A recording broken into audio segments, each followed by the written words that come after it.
Nos da un gusto seguir con ustedes y agradecer, como siempre lo hacemos a Noticias OM, a la Asociación Civil Si No Hay Justicia No Hay Paz Social, al equipo técnico que nos da la oportunidad y el respaldo para llevar a cabo estas cápsulas jurídicas que son de su interés, que le ayudan a usted a informarse.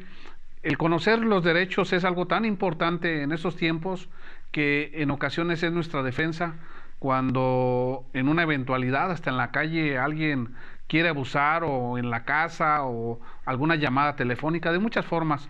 Es muy importante que estemos informados, ese es el interés que tenemos. Y en horas muy recientes, 4 de octubre, 10:30 aproximadamente de la noche, se aprueba por fin la militarización.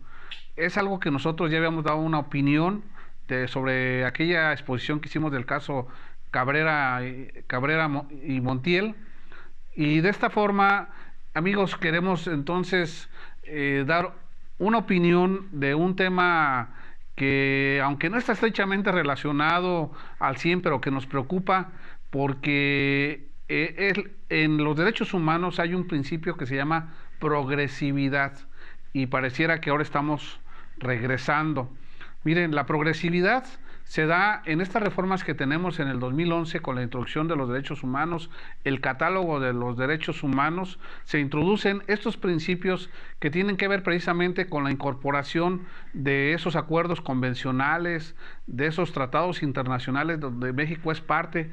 Ya hemos hecho mención que el artículo 1 constitucional nos garantiza y nos refiere que todo ciudadano tenemos el derecho de gozar de la Constitución, de las leyes que de ella emanan y de los acuerdos de convencionalidad. Por eso se incorporan este catálogo, y allí rige un principio de progresividad. Hoy tenemos estas reformas, como reitero, de la militarización. Esto va en contra de las recomendaciones que ha dado la Corte Interamericana. Y nuestra preocupación y el tema central es hoy, ojalá la Suprema Corte de Justicia no abandone la progresividad al resolver sus sentencias cuando estamos hablando de los adultos mayores. Quiero referirme a esto porque son datos que verdaderamente van a impactar a lo largo de los próximos años en la situación del adulto mayor. Les pongo un dato. Miren, el INEGI ha resuelto, de acuerdo a sus estadísticas del 2021, donde hoy la población mayor de 60 años, estamos refiriendo que cubre un 12%. Para el 2050, en esta pirámide poblacional, llegaremos al 23%, es decir, casi una cuarta parte en el año 2050. Entonces imaginemos cómo una cuarta parte va a estar en un estado vulnerable. ¿Y por qué digo vulnerable? Bueno, porque en ese principio de progresividad se considera que una persona es vulnerable, y allí encuadra en esos principios de convencionalidad aquellas personas que se mantienen en riesgo, aquellas personas que no son capaces de sostenerse y librar las amenazas. Lo otro le llamarían la resiliencia. Pero en este apartado, precisamente hay muchos sectores que son vulnerables, y bueno, se ha considerado por la Corte que la persona mayor de edad, mayor de 60 años, 60, 65, 70 años, empieza a entrar a una etapa de mayor vulnerabilidad. Conforme va pasando los años, claro, se va agravando a veces por su enfermedad, pero también implica la cuestión económica, su grado académico, sus condiciones físicas, emocionales, porque pues, por el desgaste natural, la persona va en ese estado de avance de su edad. Y bueno, ¿qué ha pasado con la Corte? Les decía, en el año 2011, la Suprema Corte de Justicia ha empezado a aplicar criterios que han servido como principios vinculantes para que los jueces de todo el país precisamente diriman y resuelvan con perspectiva o criterio de revisar con mucha pulcritud cuando encontramos un caso, una persona que reclama un derecho, que es un quejoso, esa vulnerabilidad que tiene el ser humano a través ya de su edad avanzada. Entonces imaginemos si este principio se frenara hoy, si esta situación cambiase, como vemos que están cambiando muchos momentos importantes con el tema de la militarización, insisto, es un síntoma. Mientras la militarización avanza, la seguridad civil da un paso para atrás, y da un paso hacia adelante la militarización. Y entonces esto es una acción regresiva en esos principios. Por eso el llamado y el reconocimiento hasta el día de hoy, que como una persona dedicada al estudio de las leyes, como abogado litigante, pues he visto con agrado, con muy buena perspectiva que teníamos de avance en nuestro país, cómo la Suprema Corte de Justicia en los últimos años ha venido resolviendo varios casos, y se ha dado una batalla de discusión en las sesiones pleno o en las salas cuando han resuelto este tipo de temas, y ahí es donde se da ese principio, insisto, de progresividad, de avance a cuidar la dignidad del ser humano, de avance en cuanto a cuidar los derechos, de avance en cuanto a cuidar la vulnerabilidad de las personas y reconocerlas cuando estos, pues ya por su edad avanzada, pues van perdiendo esa facultad, esas capacidades pues naturales que se van desarrollando. Y esto es lo que hoy queremos tocar, que tenemos que los abogados y la Suprema Corte de Justicia, como un órgano, como un poder autónomo e independiente, como un poder más de esa división de poderes, se mantenga siempre, y digo se mantenga porque hemos visto cómo en los últimos días muchas instancias, funcionarios, senadores, pues han sucumbido ante la imposición o ante el interés del gobierno federal, y también han recibido la presión del Poder Judicial. Y no dudemos que en meses o años venideros, pues este principio se revierta y empecemos la regresión como hoy la estamos teniendo. Por eso el llamado y primero el reconocimiento al Poder Judicial. No regresión, progresividad es lo que queremos, mantener esa línea autónoma, esa firmeza, y desde luego que se siga cumpliendo con las indicaciones que la Corte Interamericana, que la Convención Americana de los Derechos Humanos, pues en su catálogo de derechos humanos, pues se haga valer y se vean desde esa perspectiva. Miren, quiero poner ejemplos, casos muy concretos para que nos demos cuenta cómo han tomado algunos criterios. Voy a permitirme leer algunos aspectos porque sí quiero ser muy puntual en algunos datos de referencia. Voy a poner algunos casos muy sencillos, pero nada más para que nos demos cuenta cómo la Corte, a través de sus salas, ha establecido criterios que hoy ya son vinculantes para resolver por parte de otros jueces algunos casos en particular.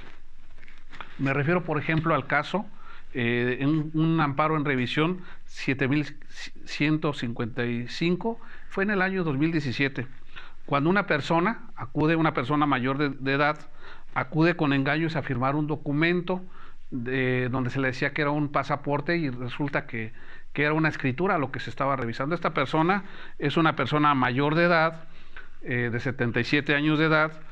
Ella exige el procedimiento de nulidad, no le prospera porque no se demostraron, según con todas las pruebas, suficientes. Sin embargo, el amparo que promueve la quejosa se le concedió para el efecto de que dejara insubsistente la resolución reclamada y se dictara una nueva resolución donde la gente de la Procuraduría Social interviniera e hiciera un mejor papel en su defensa. La primera sala determinó en esa ocasión que, junto a la prohibición de la discriminación por la edad que se establece en el artículo primero, recordemos que hemos leído el artículo primero, lo acabo de mencionar hace rato, ha reconocido que las personas mayores corresponden a un grupo que en función de sus características o necesidades se encuentra en una posición social de desventaja o que enfrenta situaciones de vulnerabilidad en relación con el disfrute de sus derechos humanos, requiriendo por tanto una atención especial de los estados, de los organismos internacionales y de la sociedad civil en su conjunto. Fíjense aquí cómo es bien importante, cómo la sociedad también tenemos que asumir ese papel. No solamente es la promoción, es la obligación del Estado de respetar y garantizar esa protección a las personas mayores de edad por esa condición que se encuentran. Y esta resolución fue un criterio que utilizaron. Me voy a ir a otro asunto. Amparo directo en revisión es el 745 del diagonal 2016. En este caso se dio una determinación donde una persona de 72 años demanda la revocación por causa de ingratitud. En esta ocasión se le declara improcedente porque no justificó sus pretensiones. Esta persona quiso acogerse al beneficio, lo que nosotros le llamamos la suplencia de la queja, pues aduciendo su condición de mayoría de edad, estar vulnerable, y bueno, en este caso no se dio la procedencia, al contrario, se negó.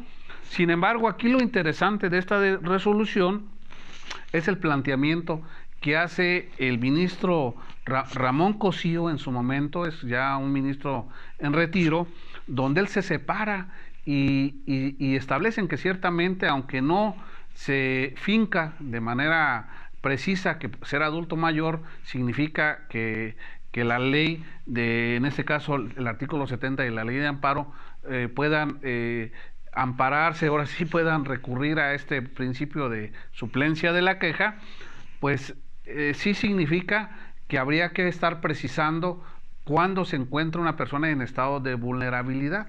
Entonces ha venido en progresión esa perspectiva de ampliar el horizonte por parte de los ministros y después las resoluciones que se han venido suscitando de manera posterior han ampliado esa importante perspectiva como aspectos de en qué condición se encuentra la persona, cómo se encuentra su extremo de su necesidad extrema, su condición vulnerable, su edad, su condición física, pues precisamente para favorecer en la mayor parte posible, aplicando el artículo primero, que es el beneficio pro persona, es decir, lo que más le beneficia al quejoso, a aquella persona que está pretendiendo o está solicitando justicia.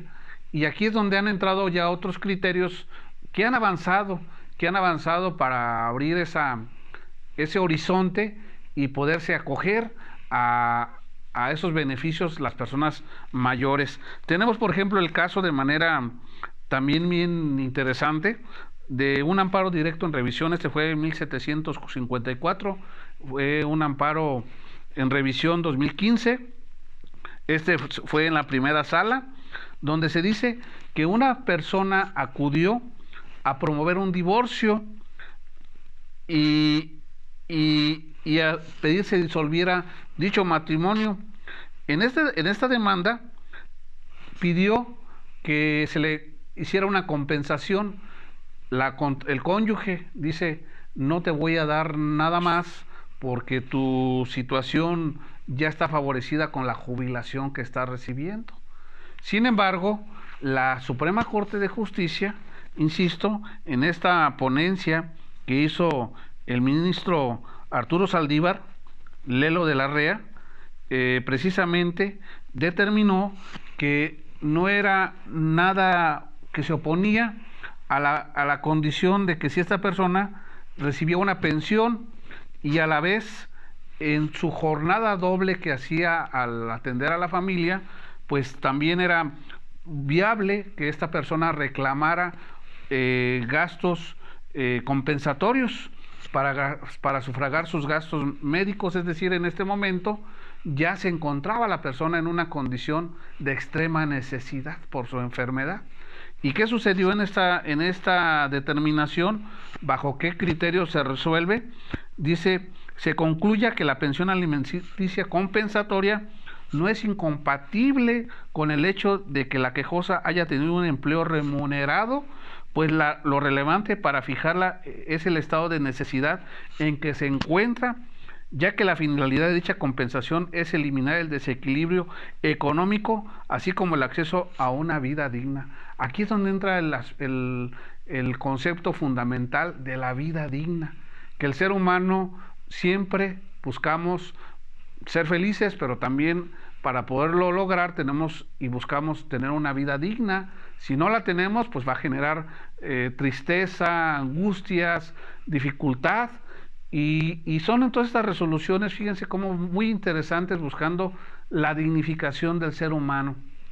Y esto independientemente, como lo vemos, de que en esta resolución muy sabia, en mi opinión, porque independientemente de haber resuelto dicha criterio de que, bueno, pues esta persona ya estaba recibiendo una pensión, ahora habría que darle una compensación por su estado. Concluyo con un último caso muy significativo, de verdad también, donde se da en esta resolución, donde unos hermanos, fíjense, uno de 77 y otro de 82, le promueve el desalojo a la persona, y al ver el juicio que está entrampado entre dos hermanos de esta edad avanzada, fíjense bien cómo la Suprema Corte resuelve en un amparo del expediente 4398 del 2013, se derivó con el tema controversia de violencia familiar, separación de personas del domicilio común y otras prestaciones, en la cual se resolvió que las partes, a efecto de determinar la verdad de los hechos, si bien en el presente caso no se configura una situación de violencia familiar, porque no se dio esta situación, el conflicto les genera igual estrés y angustia a ambas partes. Así se ordenó que las partes recibieran terapia psicológica para ayudarles a afrontar la situación. Incluso un trabajador social los visitará frecuentemente para vigilar que se respeten sus derechos. Como vemos, lo que se buscaba era la dignidad, la convivencia, el conciliar, aunque en otro momento se hubiera declarado simplemente no procede, no hay violencia, pero la importancia y el cuidado de la Suprema Corte va más allá de buscar la manera de que estas personas convivieran por su estado de vejez y llevaran una vida saludable, feliz, tranquila en sus últimos días de vida, porque pues para allá vamos todos, amigos.